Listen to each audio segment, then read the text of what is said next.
Je suppose que pour vous aussi, il arrive qu'il y ait des choses qui vous fatiguent dans le mixage ou dans le domaine de l'audio et de la production audio de manière générale. Certains par exemple sont assez fatigués d'entendre parler du combat éternel entre le digital et l'analogue. Il y en a d'autres par exemple qui sont des fervents défenseurs du « les DAW sonnent différents », qui est faux au passage, mais c'est pas le sujet de la vidéo d'aujourd'hui. Aujourd'hui je vous parle de ce qui moi en ce moment me fatigue beaucoup, le synthé. Gain staging. Le gain staging va changer le punch et la qualité spectrale de votre signal. Le gain staging, c'est le secret des mixeurs professionnels. Le gain staging aujourd'hui, là où les logiciels fonctionnent en 32 bits float et 64 bits float, c'est inutile. Nous n'avons plus besoin du gain staging. On va peut-être essayer de démystifier tout ça aujourd'hui parce qu'il y a du vrai et du faux et il y a pas mal d'informations qui circulent et je me rends compte que ça intéresse beaucoup les gens, certainement parce que on sait pas trop qui écouter. Par contre, je vous le dis tout de suite, je ne présenterai pas de technique de gain staging. Si vous voulez des techniques, allez voir cette vidéo là juste ici parce que j'en ai déjà présenté, j'ai déjà fait une vidéo sur le gain staging et je vous spoil un peu la vidéo parce que en résumé, je dis que le gain staging c'est pas si important que ça, dans le sens où oui ça l'est, c'est une des bases fondamentales, mais ce qui est plus important c'est pas tant le gain staging en tant que tel que de comprendre comment votre signal voyage et l'impact d'un volume ou d'un gain plus élevé ou plus faible sur les outils que vous allez utiliser. Point barre. Ça s'arrête là. C'est ça qui est important à comprendre. Aujourd'hui, on va approfondir un petit peu tout ça, justement pour essayer de remettre certaines choses au clair. Et on va commencer tout de suite en se donnant une série de termes pour qu'on soit un petit peu sur la même longueur d'onde. Premier terme qu'on va voir, le gain. Le gain peut être vu comme la différence de niveau entre l'output et l'input. En lien avec ceci, on a le deuxième terme qui est le gain d'unité. Le gain d'unité, c'est un terme utilisé pour parler du level, donc du niveau où le signal n'est ni augmenté ni diminué. Par exemple, si vous mettez votre fader à côté de la petite ligne 0, ce 0 là représente le gain d'unité. Il n'y a aucune augmentation du volume, aucune diminution du volume. Troisième terme, le noise. Terme assez simple qui signifie bruit et qui représente tout bruit qui n'est pas notre signal, donc à savoir les bruits internes des différents appareils qu'on va utiliser, ou alors, dans le cadre d'un enregistrement aussi, les bruits de la pièce, le bruit ambiant, etc. Dans la continuité de ce troisième terme, noise, on a aussi le noise floor, qui est le signal minimal de noise de l'équipement utilisé. En quatrième, on va placer le signal to noise ratio, donc le ratio signal-bruit, le rapport signal-bruit, qui consiste à définir un ratio entre ce qu'on considère bon, ce qu'on veut avoir, donc le signal, et notre noise. Si ce ratio-là est trop faible, notre signal va se perdre dans le noise. Le but, c'est d'avoir un ratio qui soit le plus espacé possible. Cinquième terme, le headroom, c'est le niveau maximum en sortie de tous les éléments de la chaîne du son avant le clipping. En gros, on peut voir ça comme un genre de sas de sécurité avant qu'on puisse clipper au niveau peak.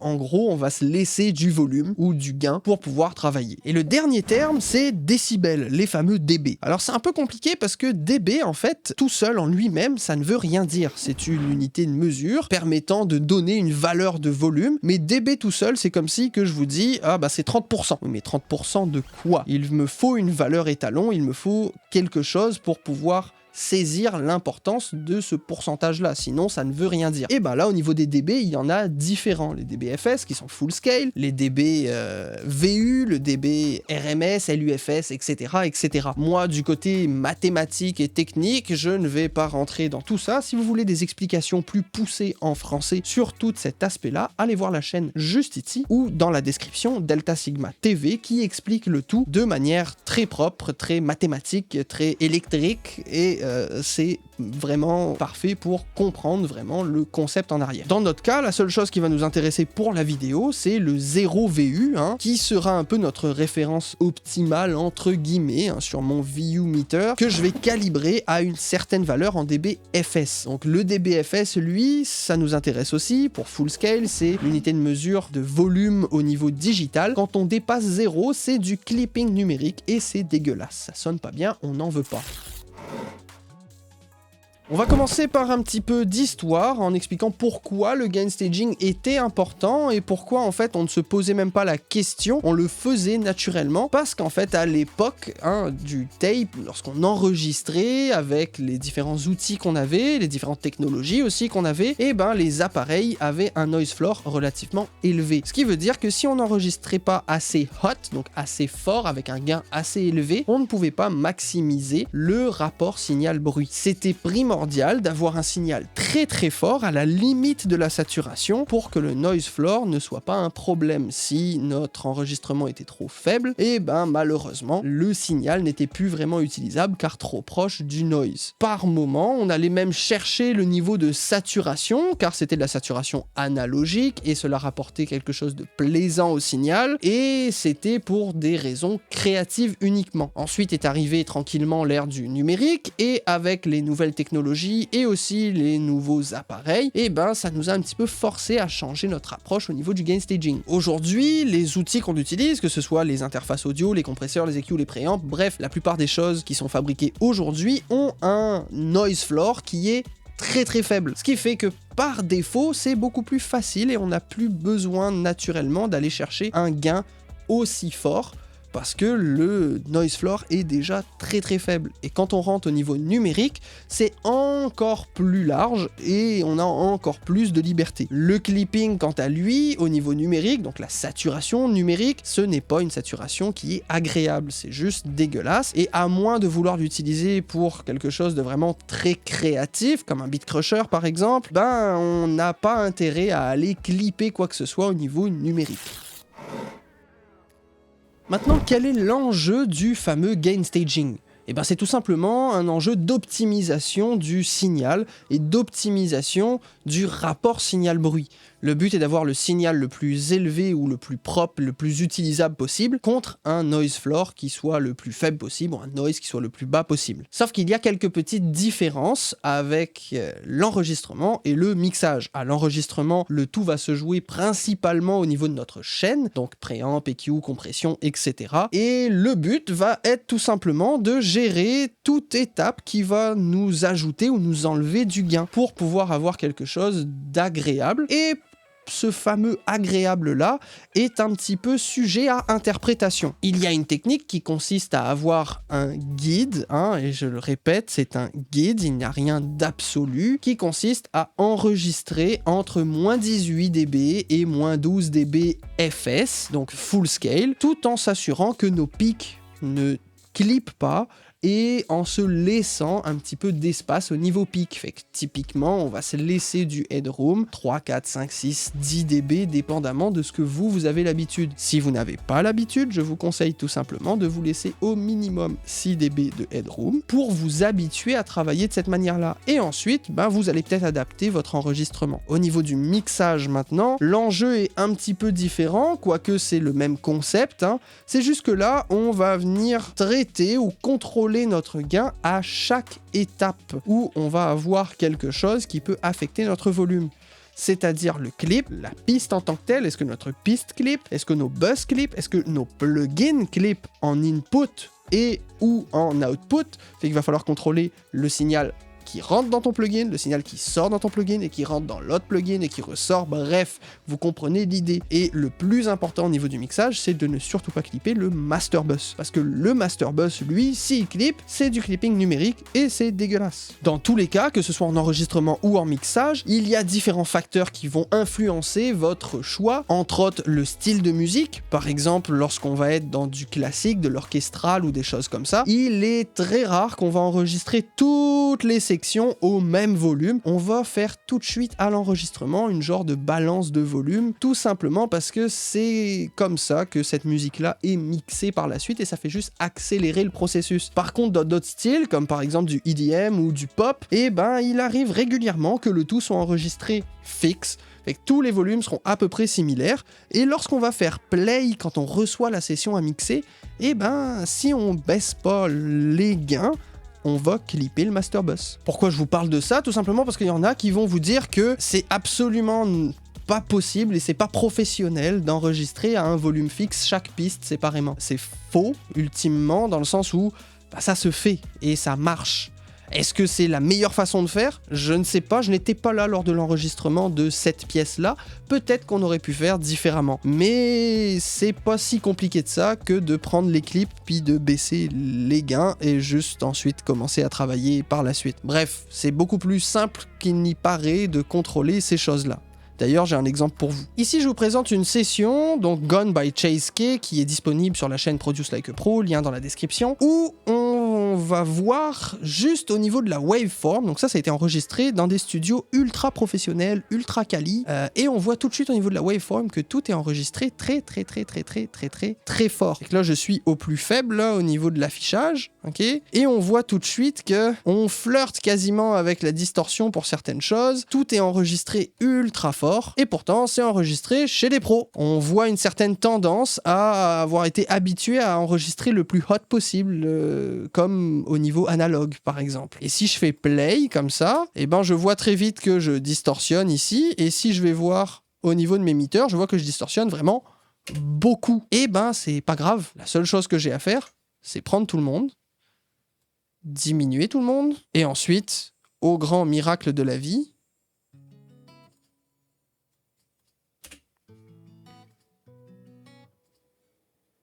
je distorsionne plus. C'est un gros sujet le gain staging, n'est-ce pas? Et vous?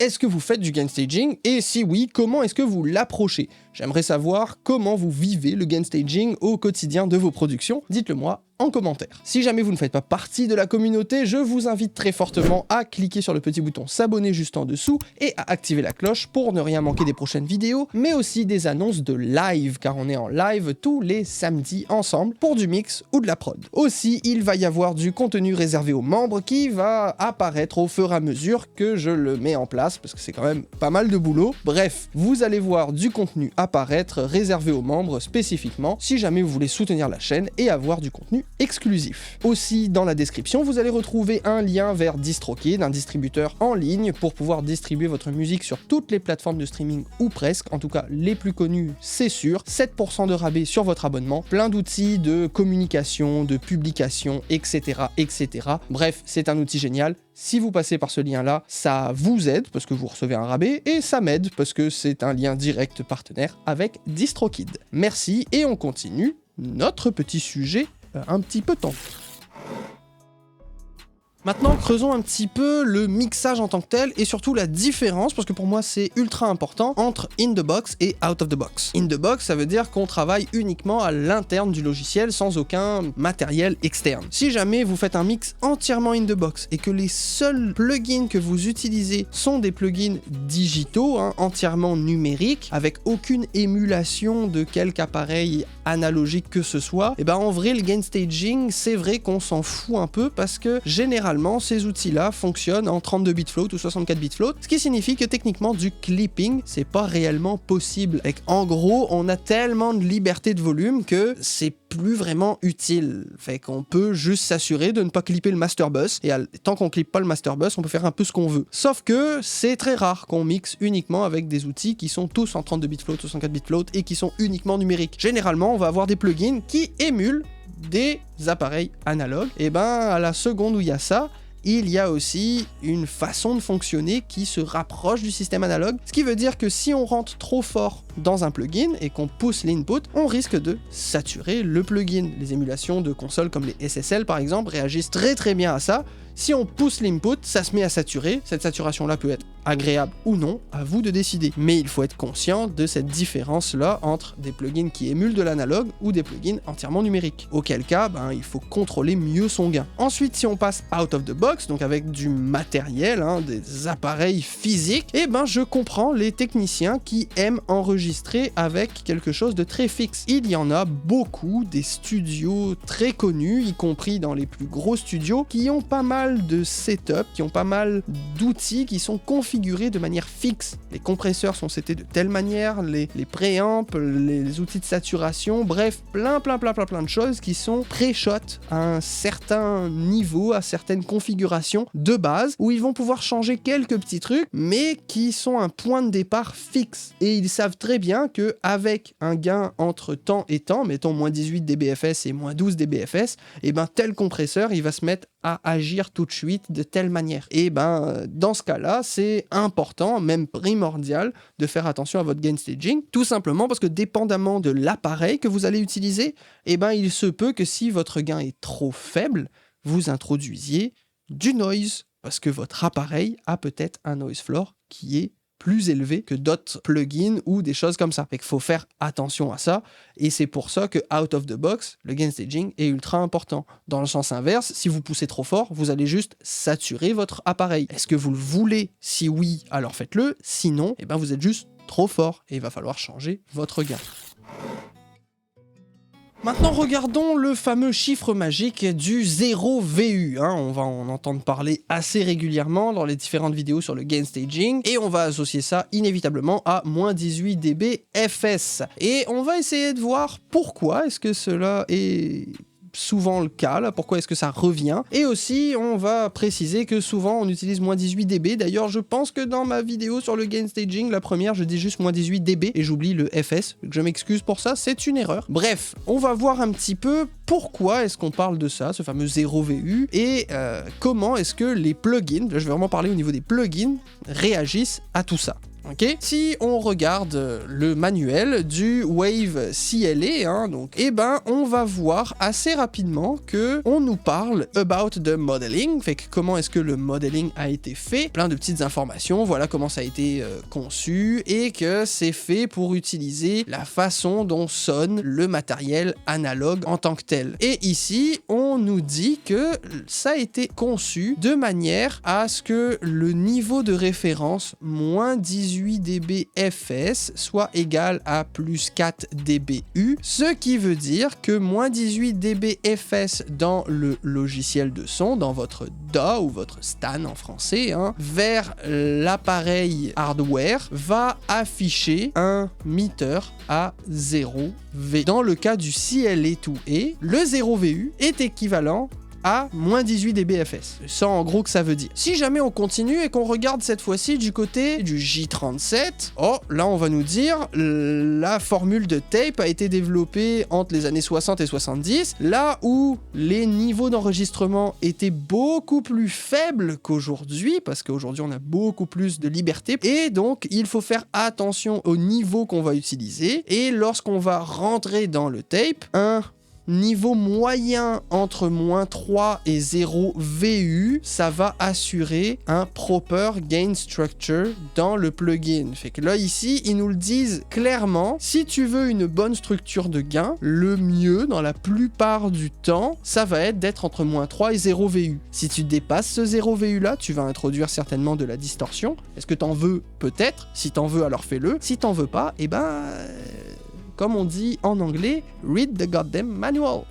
On a toute l'info. Si on va voir du côté maintenant d'une autre compagnie, quand on était chez Wave, on passe chez Slate. Ici, on va avoir tous les modules du Virtual Mix Rack, et là on voit que le meter est calibré pour que 0 VU soit envoyé avec une sine wave là, pour que le peak level soit à moins 18 dB FS. Donc ça veut dire que 0 VU et moins 18 dB FS sont similaires à un niveau pic cette fois-ci, non pas un niveau RMS par exemple. Fait que c'est à prendre en compte, et ils vous disent vous pouvez le recalibrer comme vous voulez en cliquant sur le petit bouton, je sais plus exactement c'est où, je crois que c'est en dessous ou sur le côté ici. Fait que vous pourriez vouloir que non, moi je veux pas que mon 0 soit moins 18, mais je veux que mon 0 soit moins 24 par exemple. Et pourquoi pas? Si on regarde un autre appareil, même chose ici, 0 VU moins 18, et il va nous dire ici que la plupart des appareils du Mix Rack sont CT moins 18 dBFS égale 0 VU pic. Ici, moins 18, moins 18, moins 18, moins 18. On va aller voir une dernière chose qui est le manuel des plugins de chez UAD avec Internal Operating Level, fait que le niveau interne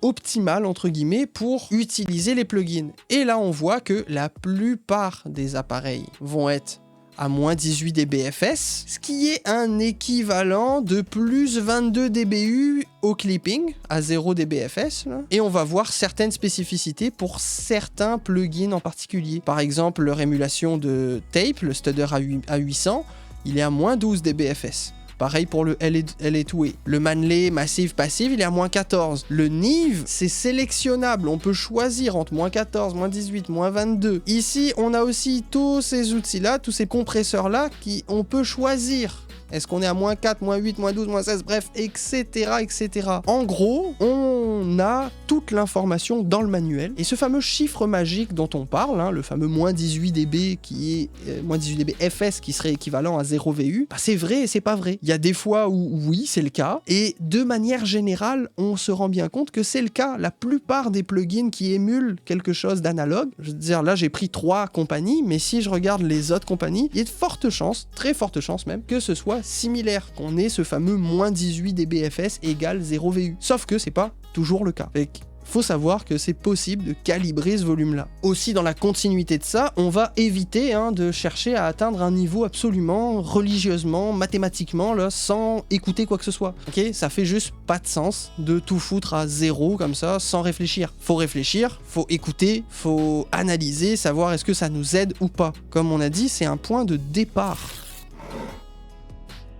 Finalement, dernière étape pour cette vidéo, j'aimerais vous parler du fameux gain d'unité. C'est une technique de mixage aussi en quelque sorte là. En gros, le gain d'unité, souvent et surtout au niveau analogue, et ceux qui ont appris sur de l'analogue, vont avoir tendance à avoir une balance de gain, une balance au niveau de l'input avant le fader, qui soit déjà la balance de volume qu'ils feraient pour leur mixage. Tout simplement parce que des faders, c'est logarithmique. Si on regarde le fader ici, on va voir que l'écart qu'il y a là entre 0 et moins 6, je crois, ou moins 5 à peu près, et ben c'est le même écart visuel qu'il y a entre moins 20, moins 36 à peu près, jusqu'à moins 60, moins 80, bref. On voit qu'un tout petit mouvement ici me fait un très gros écart de volume, tandis qu'un tout petit mouvement ici me fait un très faible écart de volume. Quand on mixe analogue, on va avoir les faders à 0 pour qu'on puisse avoir des changements qui soient contrôlables le plus possible. Et pour ce faire, faut changer le gain en input, fait que soit au niveau de vos clips, soit au niveau de l'input juste avant, comme par exemple le input control là dans Studio One. Et cette technique-là est valide. Okay, c'est très bien, c'est une très bonne technique, c'est génial. Mais ce n'est pas la seule technique qui existe. Il y a une technique de balance de volume qui consiste à prendre toutes vos pistes, les baisser à moins l'infini, et ensuite venir un par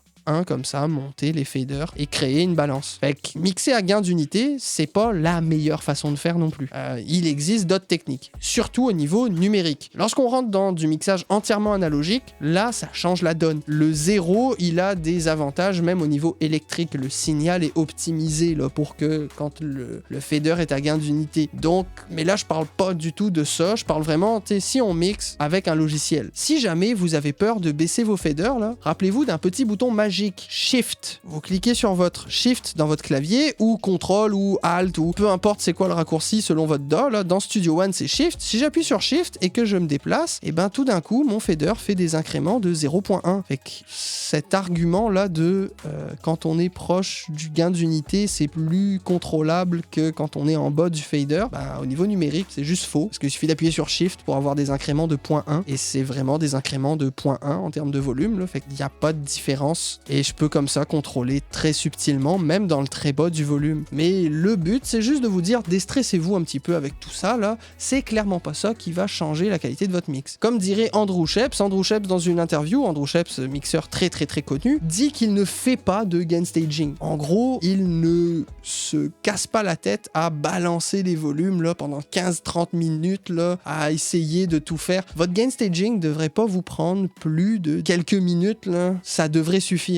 D'ailleurs, je vous mets un lien vers une vidéo ici avec le timecode si possible où vous allez voir le gars de chez Mixbox TV qui fait du gain staging. Et vous allez voir que son gain staging en tant que tel sur toute sa vidéo là, ça lui prend même pas quelques minutes, tandis que le plus long de sa vidéo, c'est vraiment d'organiser sa session, mettre les couleurs au bon endroit, etc. Fait qu'au final, le gain staging là, c'est vraiment beaucoup plus simple qu'on pense. Si on devait résumer un peu tout ce qu'on a vu aujourd'hui, eh bien je dirais que la bonne chose à faire, c'est tout simplement de ne pas clipper, à moins de vouloir chercher un effet de distorsion volontaire sur un appareil spécifique ou un outil spécifique qui soit plugin ou physique. En gros, mixer pour que vous puissiez avoir du headroom en tout temps. Ça sert à rien de tout pousser à fond. Ça sert à rien de mixer super faible, juste faites ce qui est bon, ce qui sonne bien, et basez-vous sur des points de départ au début, comme tous ceux qu'on s'est donnés jusque-là, dans les différentes vidéos, etc. Et ensuite expérimentez qu'est-ce qui va vous permettre d'aller plus vite, de faire mieux, etc. etc. N'hésitez pas à partager si la vidéo vous a plu, à mettre un super pouce bleu, des commentaires. À très bientôt pour une prochaine vidéo. C'était Cefa de Cefa Productions. Salutations à toutes et à tous selon votre fuseau horaire et ciao.